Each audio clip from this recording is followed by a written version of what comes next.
Rana plaza ধসের আজকে 12তম দিবস, এক যুগ পার হলো।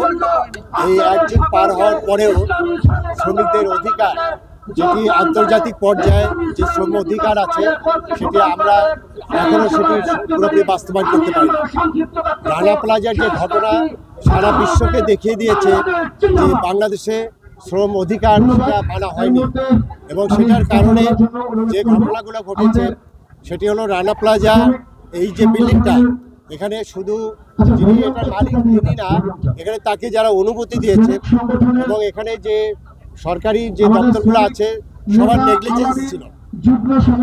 এই ঘটনার পরে যেটি হয়েছে যে সারা বিশ্বব্যাপী যখন হইচই পড়ে গেল, তখন আমাদের এখানে আমাদের ব্র্যান্ড বাইররা আসলো, অ্যাকোয়ার্ড অ্যালায়েন্স আসলো।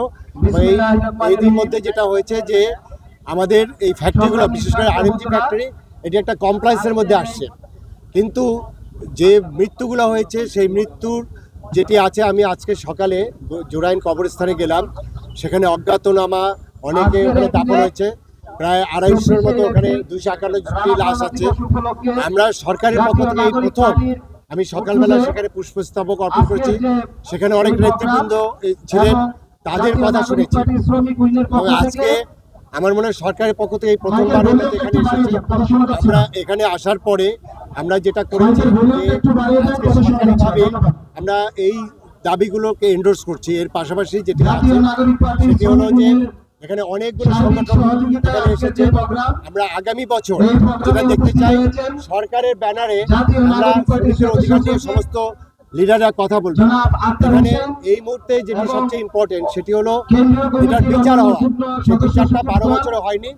আমি ইতিমধ্যেই যেটা ব্যবস্থা নিচ্ছি যে আগামী বছর যখন আমরা এটা পালন করব, তখন দেখবেন যে বিচারের একটি বড় অংশ শেষ হবে।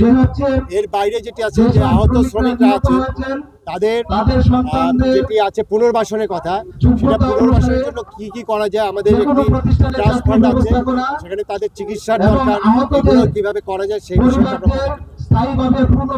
এর বাইরে যেটি আছে, শুধু রানা প্লাজার পরে আরো অনেক ঘটনা ঘটছে।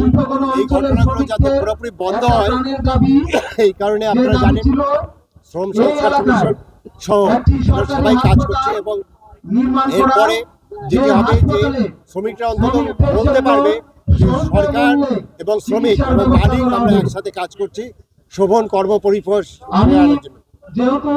আগামী 28 তারিখ আপনার শোভন কর্মপরিবেশ মে দিবস আমরা পালন করছি। সেখানে আমাদের চিফ অ্যাডভাইজার মহোদয় উপস্থিত থাকবেন এবং আমাদের শ্রম উপদেষ্টা তিনিও যেটা নিশ্চয়তা দিয়েছেন, আমরা শ্রমিকদের যে ন্যায্য অধিকার এটি আমরা আগামী 1 বছর দিচ্ছি। সেখানে দেখতে পারবেন যে আমরা কতটুকু অগ্রগতি হয়েছি। এটি আমার কথা হলো যে শ্রমিকদের অধিকার এটা যদি বাস্তবায়ন হয়, তখনই কিন্তু আমার দেশের উন্নয়ন হবে, আমাদের ইকোনমি বাড়বে। আমাদের যেটি আছে যে এটা শ্রমিকদের দাবি নয়, তাদের অধিকারের প্রশ্ন, এটা আমরা বাস্তবায়ন করব।